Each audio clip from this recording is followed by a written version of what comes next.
publica fotos do tornozelo direito durante o tratamento de recuperação. O técnico Tite faz um treino fechado para testar alternativas para substituir o atacante e o lateral direito Danilo. No grupo C, o polonês Lewandowski marca o primeiro dele em Copas na vitória sobre a Arábia Saudita. A Argentina vence o México e continua com chances de classificação. A Austrália sofre, mas passa pela Tunísia no grupo D. Com 2 gols de Mbappé, a França é a primeira a garantir vaga nas oitavas de final. O Jornal Nacional começa agora.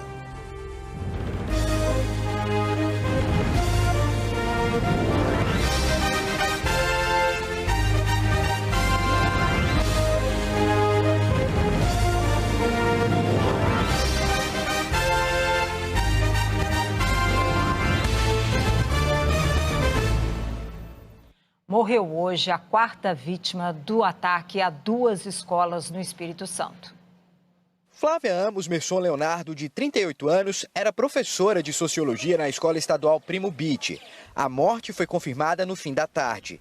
Em Aracruz, muita dor e perplexidade no enterro da professora de artes Maria da Penha Pereira de Melo Banhos, de 48 anos.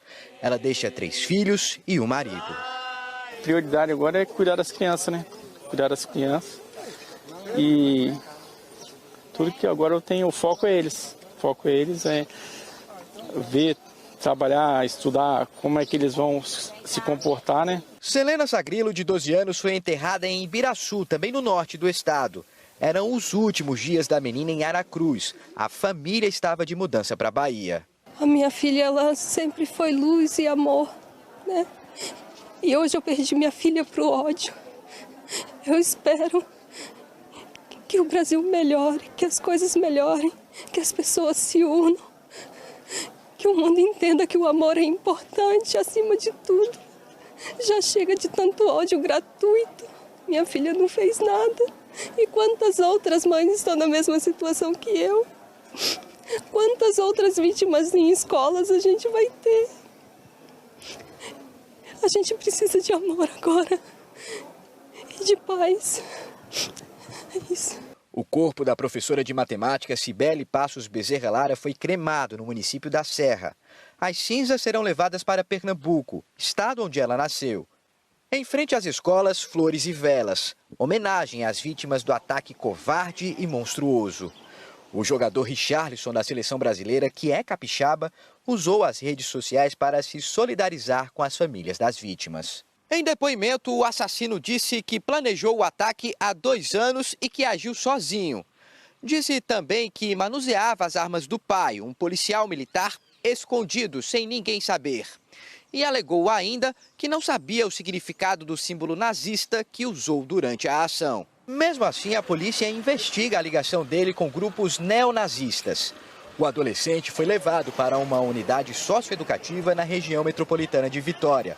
Ele vai responder por ato infracional semelhante aos crimes de 10 tentativas de homicídio qualificado e 3 homicídios qualificados por motivo fútil e sem possibilidade de defesa das vítimas. Vamos investigar não só se o pai que ensinou a dirigir, como também se foi o pai que o instruiu a utilizar a arma. Se ficar provado que o pai, de certa forma, teve um concurso, por exemplo, para esse tipo de comportamento, certamente responderá também. Obviamente que é difícil você fazer isso sem conhecimento de alguém. Vamos investigar. 5 vítimas continuam internadas em hospitais da Grande Vitória. 3 em estado grave. 2 delas são crianças.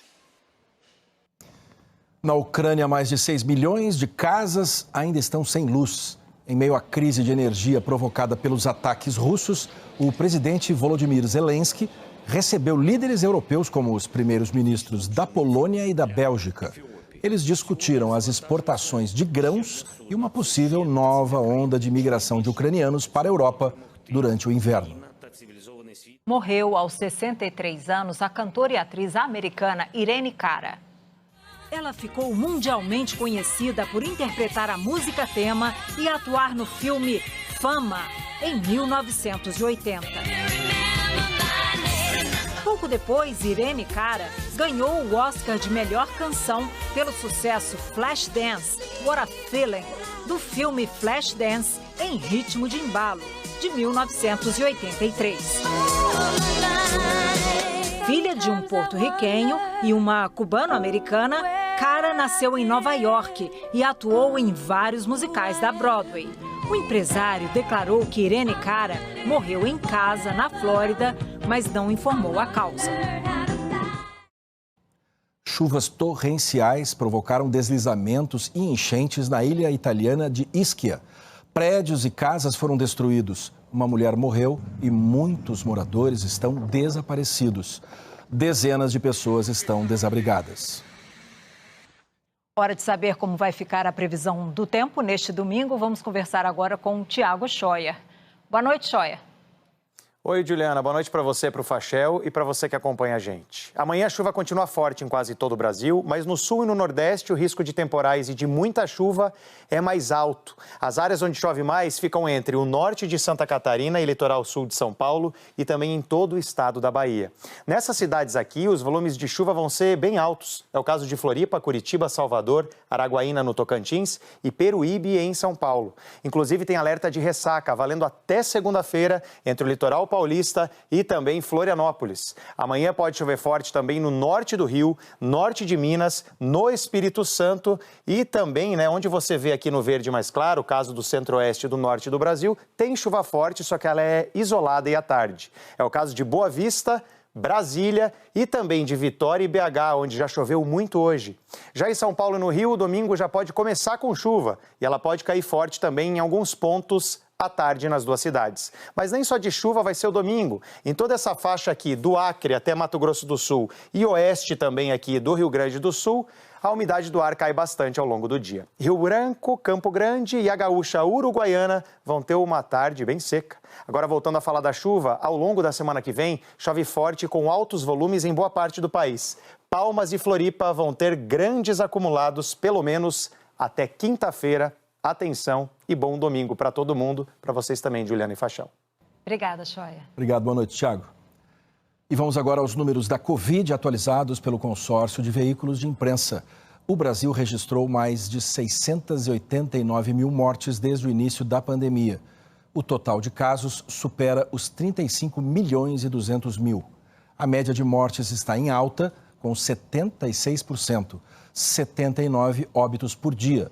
A média de casos também está em alta, com 132% na comparação com 2 semanas atrás. Está em 20.907 casos por dia. Agora, a vacinação. 59,13% dos brasileiros com 12 anos ou mais já tomaram pelo menos uma dose de reforço. Outras informações em g1.com.br/coronavírus. As negociações sobre a PEC do Bolsa Família vão entrar numa semana decisiva. Numa corrida contra o tempo, o presidente eleito Luiz Inácio Lula da Silva vai a Brasília para conversar pessoalmente na segunda-feira com lideranças políticas, em busca de um acordo sobre o texto em no máximo 48 horas.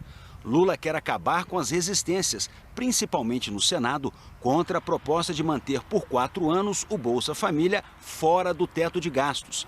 Regra que serve como um freio no crescimento das despesas públicas. Ele vai abrir uma série de negociações, organizar a base, organizar ali com as equipes da transição já um conjunto de relatórios já existentes. Será uma semana, portanto, de muitas decisões. E eu diria, uma das mais importantes é essa da adequação do orçamento para o ano de 2023. Veja que já há praticamente um consenso de que é impraticável, é possível parar o Brasil se não tiver esta adequação do orçamento. A PEC é para garantir o pagamento da parcela de R$ 600 do Bolsa Família a partir de janeiro, mais um adicional de R$ 150 por criança de até 6 anos. Só para isso, seriam 175 bilhões de reais fora do teto de gastos. O relator do orçamento do ano que vem, senador Marcelo Castro, do MDB, disse que a PEC precisa ser aprovada no Senado e na Câmara antes do dia 16 de dezembro. Eu espero que a gente cumpra o calendário que nós estabelecemos lá mais atrás, até o final deste mês, para já, no início do mês de dezembro, já na primeira semana poder ser aprovada também na Câmara. Porque se a PEC for aprovada, eu preciso saber com quanto eu vou contar para poder constar do meu orçamento. O vice-presidente eleito Geraldo Alckmin afirmou hoje em São Paulo, em um fórum com empresários, que não há a menor dúvida de que o governo Lula vai agir com rigor fiscal. Disse também que quem apostar no contrário vai se decepcionar. Alckmin afirmou ainda que ter responsabilidade fiscal não é incompatível com a melhoria de vida dos mais pobres.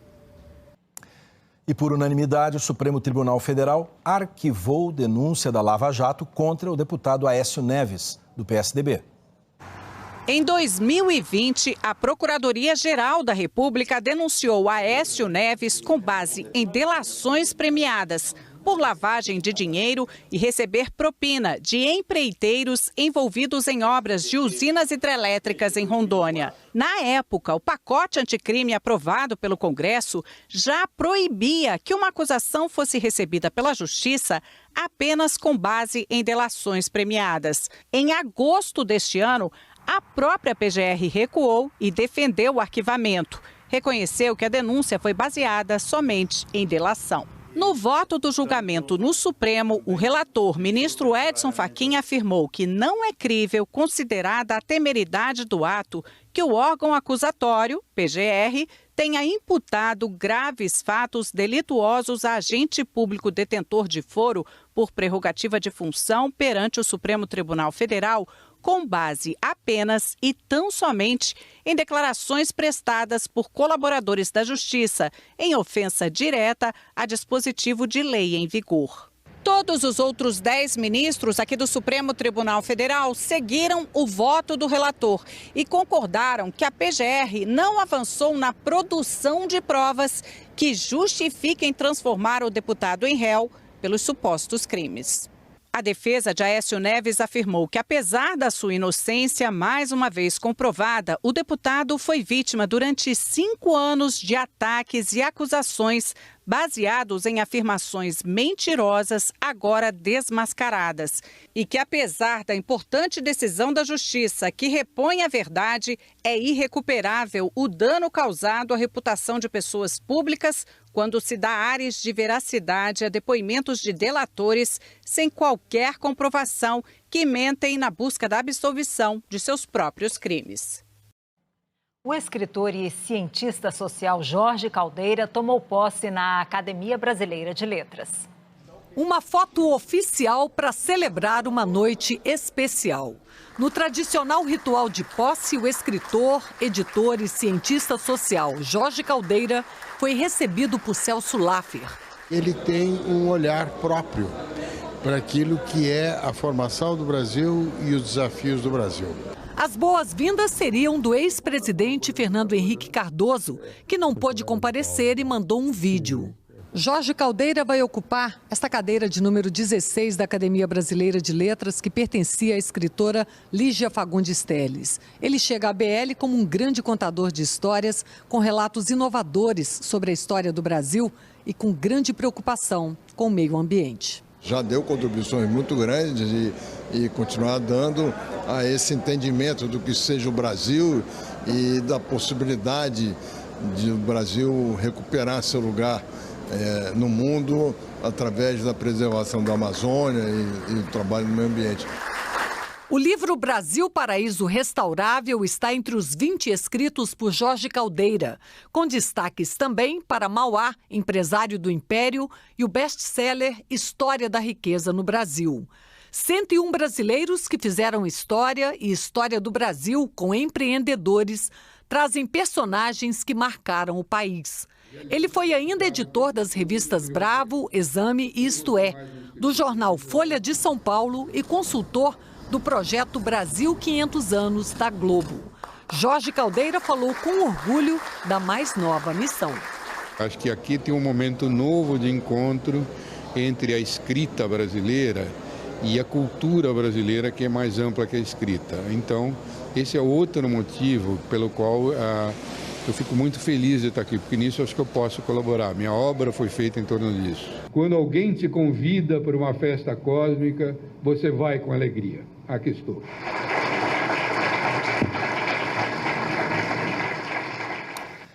E a Festa Literária Internacional de Paraty completa 2 décadas. E essa é a Flip mais feminina da história.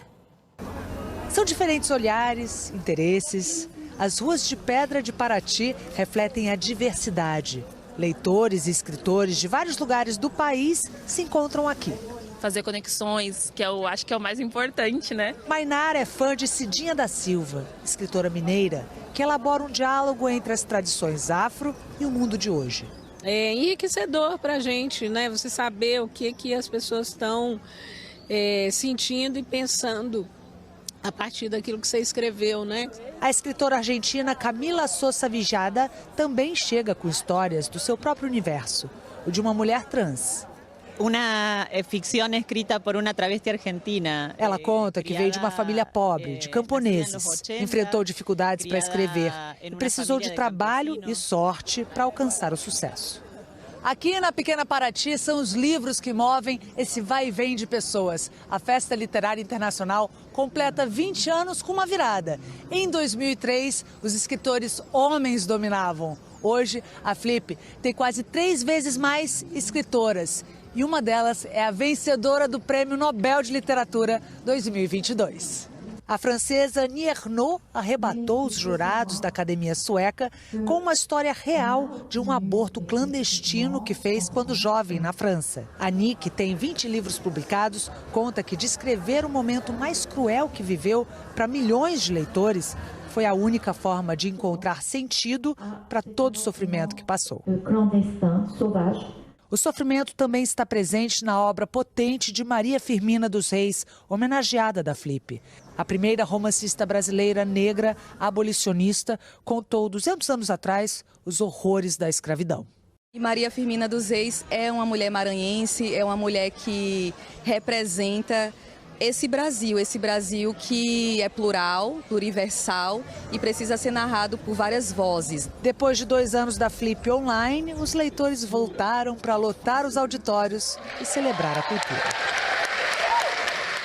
O Fantástico de amanhã vai explicar o que o Brasil tem a ver com a prisão de 2 espiões russos e uma entrevista com um dos professores que estavam na hora do ataque a uma das escolas no Espírito Santo. Ele atirou da minha colega e aí ele deu outro tiro em mim. Triste você ver a colega morrendo. Minha amiga Cibele morrendo, pedindo socorro e a gente não poder fazer nada. O Fantástico esteve na escola. E aqui ainda dá para ver as marcas desse ataque bárbaro. Tem uma marca de tiro aqui na parede. O Brasil envolvido num intrigante caso de espionagem internacional. O que uma cidadezinha no interior de Goiás tem a ver com um espião russo preso na Noruega? Novos detalhes da operação que levou para a cadeia o ex-presidente do Santos, Orlando Rolo. Ele é suspeito de desviar droga apreendida e cobrar um pedido de resgate milionário para devolver a cocaína para o mega traficante. E ainda a investigação que prendeu Zé Cabral, o filho do ex-governador Sérgio Cabral. Neste vídeo ele aparece fugindo pouco antes de a Polícia Federal chegar na casa dele. E o Brasil dança com o craque Richarlison. Quem é o MC Faísca que colocou todo mundo para fazer a dança do pombo? É a Copa do Mundo no Fantástico. É amanhã, depois do Domingão com o Hulk. Nosso domingo juntos. E a seguir, a Argentina vence o México e respira aliviada na Copa. Mbappé brilha e a França é a primeira a garantir vaga nas oitavas.